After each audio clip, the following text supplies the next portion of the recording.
just going to have a little look around, just show you what's what. So obviously we've got the main pulley gear here for the spindle belts. We've got our switches that we just mentioned before and the high-low fittings we mentioned.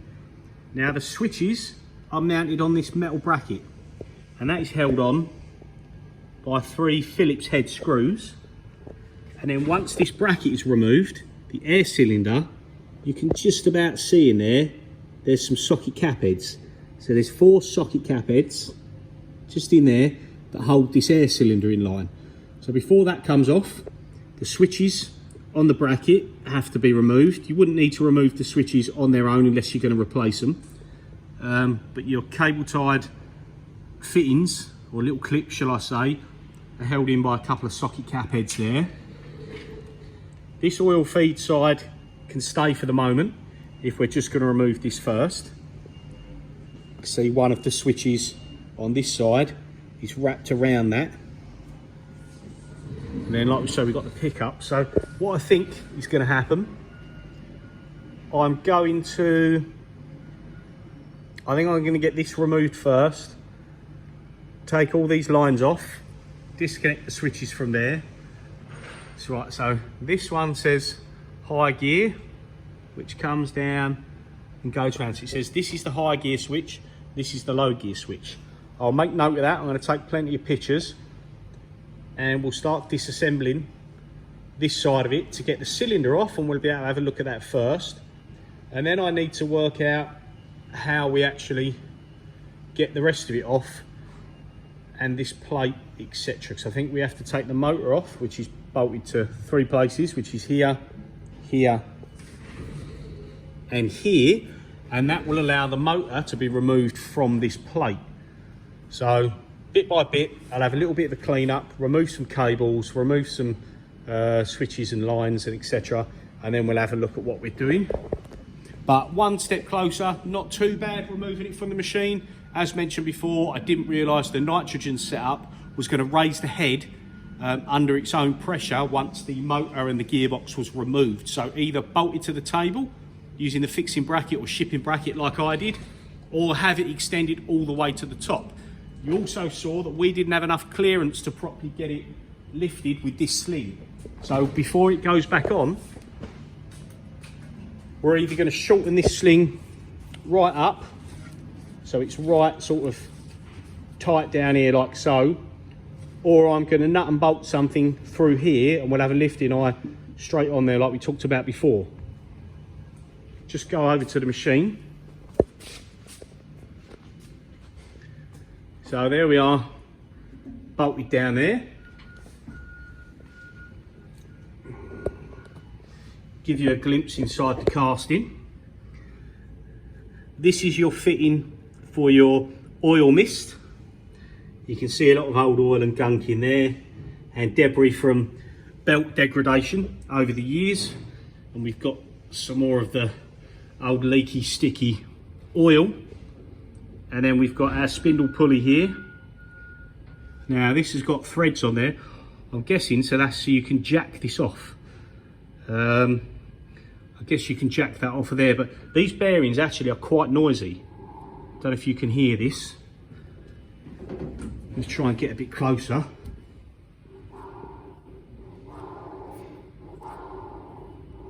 You can hear they're quite noisy. They'd probably benefit from being swapped out, but that's quite a chunk of money, and I don't think I'd attempt to do that myself, so I'm not going to worry about the bearings just yet, because seen other videos and seen how it's done in the sense of removing the spindle cartridge, and all the gearbox, the head, the motor, all that side of it can be fitted still, and the machine can still be powered up, and you just unbolt the spindle cartridge from the face down here, and then you raise the head off while that's blocked up, and it comes out as one unit, and you can change the bearings yourself or get it sent away. The worst part, or the hardest part, is potentially shimming this back up so you've got the nod correct, so you do a table sweep and that side of it. But I'm not going to worry about that yet, because that can be done a lot easier without removing all them parts. So we're just going to concentrate on the motor and the gearbox. And also I want to run the machine obviously to make sure it's good before I start throwing money at it. So although this is very time consuming, it's only labour intensive really. Bearings and O-rings, they've got a cost to them, but nothing like replacing spindle bearings in that sense for a job you've got to send out. I can source the bearings for the gearbox as long as I can get it apart okay. I can measure and source the O-rings, so it's only my own time, my own labour, so it's not too bad. So we're going to do that first, hopefully get the machine running, and then in the future, this is something I might look at, but not yet. Okay, so this is our first look at this part on the bench, and I'm just going to show you the high-low setup. So I worked out what's what. So this line here is for the low gear, air in, and this is the high gear, air in. We've got our two switches here, which obviously go back to control, tell us what's what. Here's our two plungers. Now when both plungers are pushed in, it's in low gear. So obviously you can see it's in low gear there. And this rod in the air cylinder is all the way out. Now what I've done is I've got an air line into here, and I'm running 8 bar, I think I'm 8 bar on my air system, straight from the main thick blue airline, so there's no restriction whatsoever. And if I now put air into that, what I've done is I've wedged that bit of hose into the end of the airline. If I put air into that, you'll see it's all the way in. Now we're in high gear, and what you'll notice is this, it doesn't let air out this way. It's okay. Now it shifts all right in this method. Obviously it doesn't work in the machine like that because it hasn't got that much air pressure. Now if I pull that out of there and I put it in this one, bear with me, I'll wedge it in the end there, and we do it so it comes back out into low gear. There you go, it's in low gear. Turn it by hand, show you, we're engaged in low gear again. Now when I put air into that, it's actually coming out here. Now obviously if I let go of the handle, the air stops. So the air is bypassing in this cylinder, which is the problem I had and why it sounded like it always had an air leak. So although it's shifting okay with 8 bar direct into it, by the time it goes to all the airlines and the machines, the regulator, the Mac valves and everything like that, you're not getting such a bang force of air. And maybe with the seals bypassing, that's causing the issue. So in general it works, it's not jammed gear or anything like that. That's a proven point, which is good. So now I've got these lines disconnected and I've got the copper lines disconnected. What I'm going to go ahead and do is I'm going to disconnect these 3 Phillips head screws and take the bracket with the high-low gears off the machine. So let's do that now. Let's put the camera back in the mount.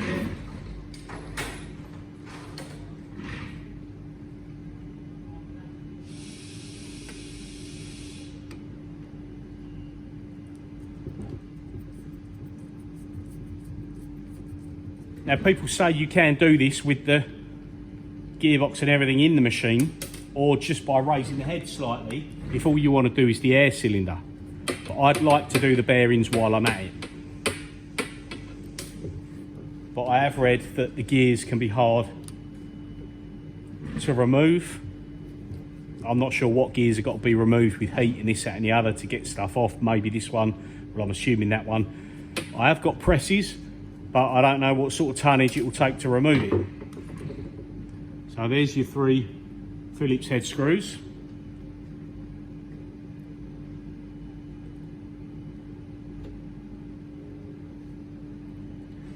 And there is the bracket for our cylinder.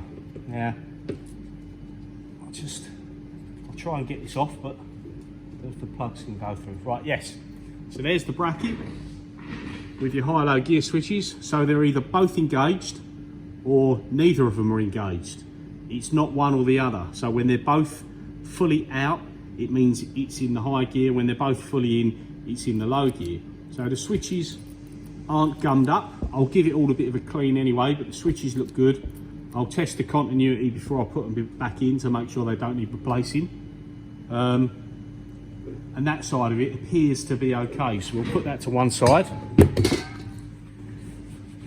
And now I should be able to get you a clearer view you'll see this rod going in and out when I apply air to the cylinders. So we're currently in low gear.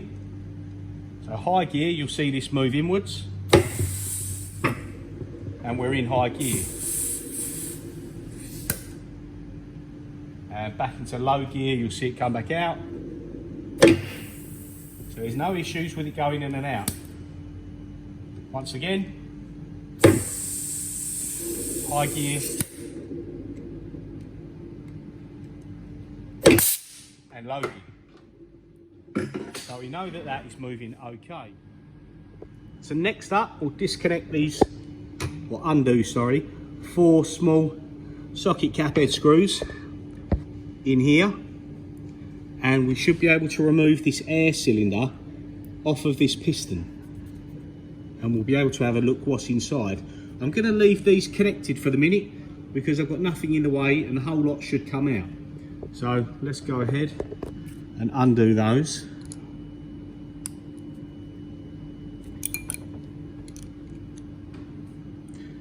I'll bring you back when it's undone, save watching me undo 4 screws.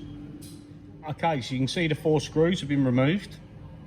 Now they obviously had a little bit of Loctite on each one of them, so it'd be a good idea to Loctite them back in when we reassemble it, because the last thing you want in here is anything coming loose.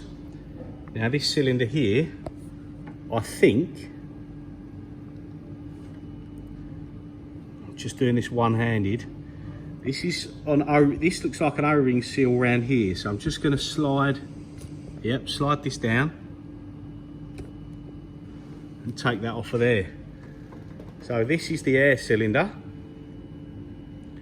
You can see there's a seal in there. I don't know if there's a seal on the outside. No, that's just gum on the outside. So there's one O-ring on the inside there.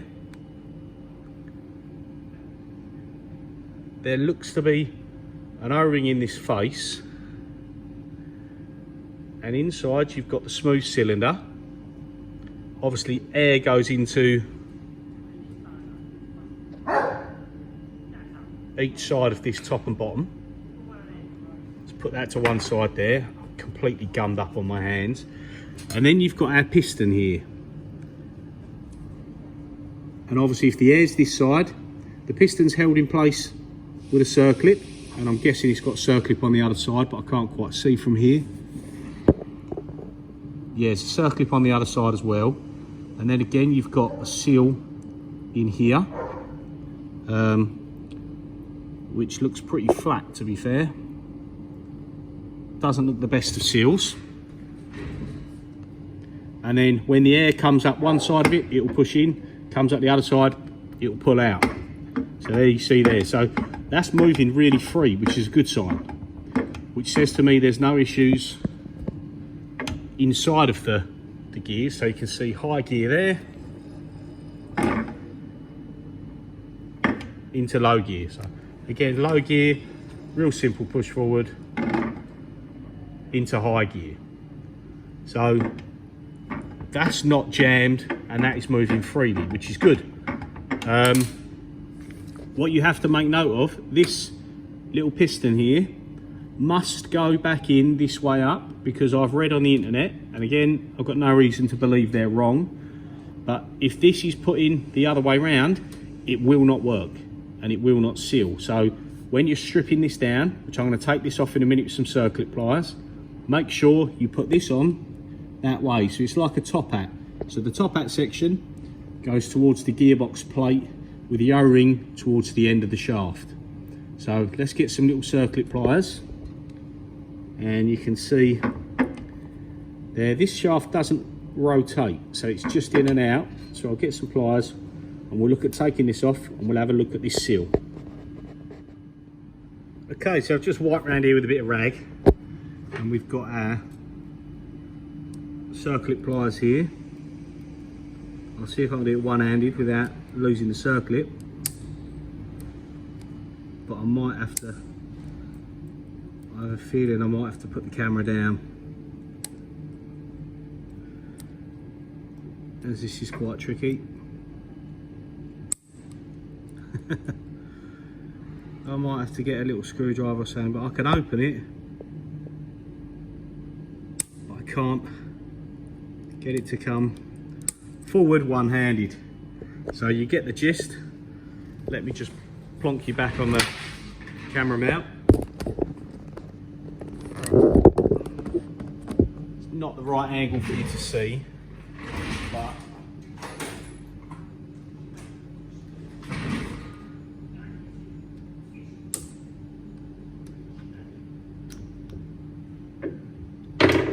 try and do is open the clip, and then I'll try and pull the seal forward.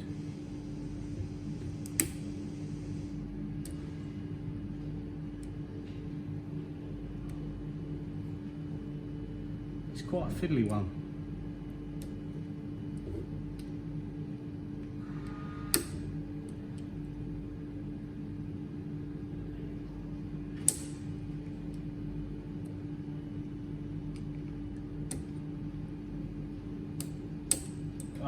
Straight back in there.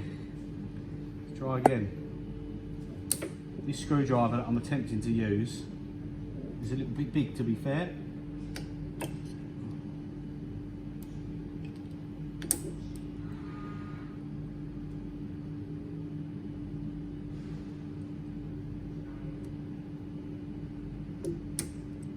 That might be enough. Yes, right.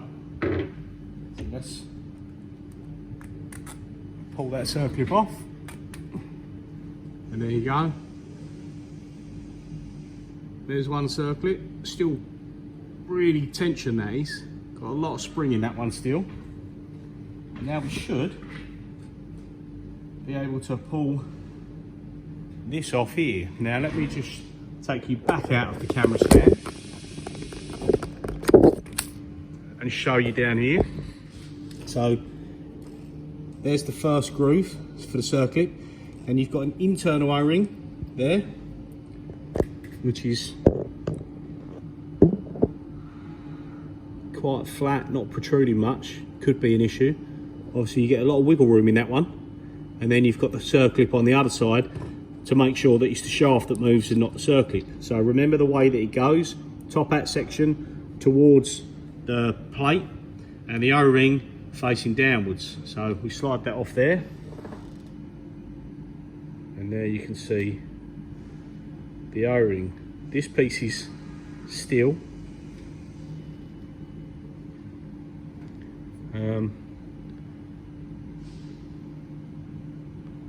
The O-ring itself doesn't look too cracked, but it depends how squared off it's gone. Guessing it might seal a little bit better than that. So yeah, there's that. So we got one O-ring there. We got another O-ring on the internal there. We have one circlip, two circlips on that shaft. Now, interestingly, looking at this cylinder, you've got an O-ring in this top face. You've got an O-ring, try and get some light in there. You can see an O-ring inside where the gear selector shaft passes through. And now you've got your high-low gears which are connected to your solenoid. Now, it's very difficult to see, and I bet you I can't even take you outside in the light.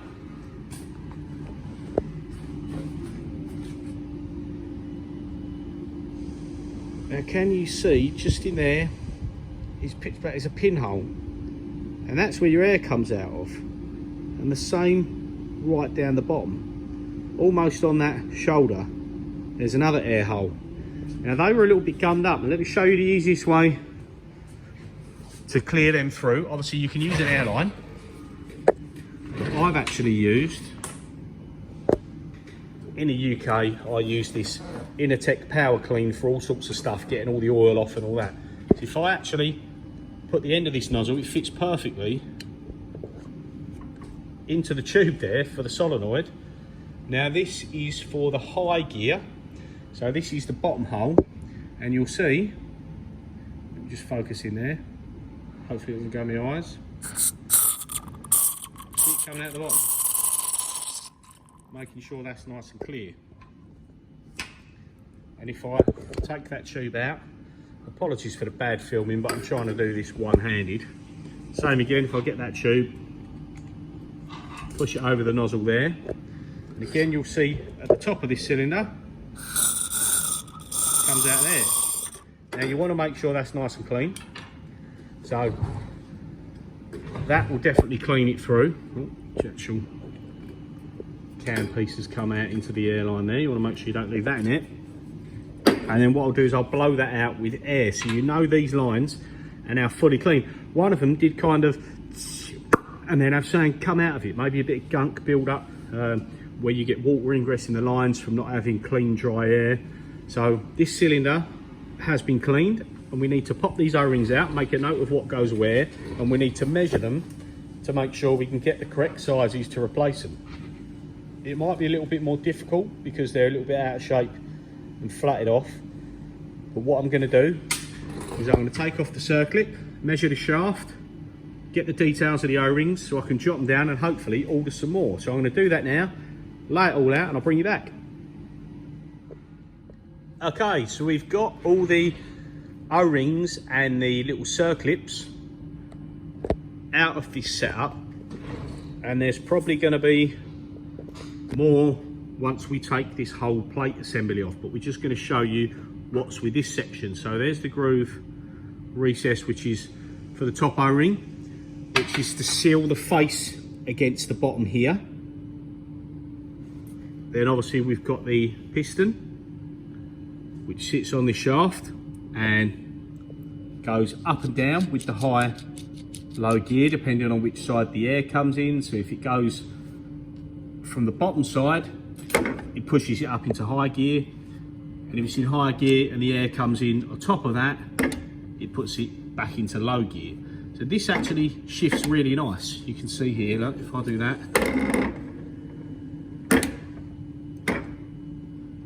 there's nothing wrong with that shifting. So there's the little piston there, and there's the two circlips. Now the top O-ring, which is a sealing face against there, is fine. The air cylinder bottom O-ring is still nice and soft.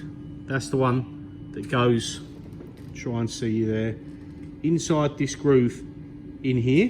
That one's good, still feels okay.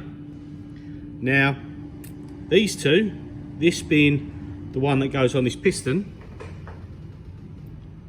it's going to be difficult to see there, but it's gone quite flat on the edge. It's kind of worn off on this side, and as you can see, it cracked when I removed it because it's gone totally brittle. Now I'll try and see there, it's just splitting. Wherever I tried to get the tool in to get the O-ring off, it cracked because it's gone hard. So that's a problem, and that's not going to be sealing properly when it gets to that state. And then this small O-ring here fits in the recess of the shaft there to make sure air doesn't go through the inside of the piston. So it's sealed on the inside and the outside to make sure that when the air's pushed in, it either goes that way or that way and the air doesn't bypass. And I think that was my issue, is the bypassing air. So again, when I tried to take this one out, this one, you get it in your fingers, it's rock solid. And again, it wouldn't flex, it wouldn't do anything, it just snapped. Difficult to see,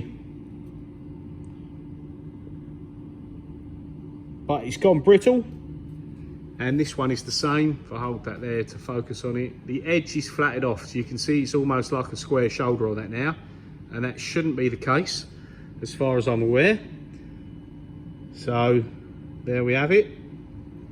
That one needs to be changed as well. So I'm going to get these moved out of the way, left to one side. Not going to worry about measuring them right now. I'm going to do that afterwards. So I've got written out what they are and where they come from. Now I'll move all that and this air shaft assembly to one side, and I'll move on to looking at how we get the actual gearbox piece, this main housing section, away from the motor. So that's the next step, and I think that's going to be the next video. So I hope you're enjoying it. I hope this is going to help people out. Be nice for everybody. Like, if this video was already online, I wouldn't be doing this, because this is exactly what I want to see, and because it's not available, that's why I'm doing it. It kind of step-by-step guide for myself. I'm doing it anyway. It takes a little bit more effort to film it, but hopefully you guys appreciate that. You'll give a like and subscribe to the channel for future videos, and yeah, this will be perfect for anyone else who's going to go through and do this same bit of maintenance or repair on their own machine. So yes, as mentioned, please like and subscribe. Cheers for watching. See you again for the next part.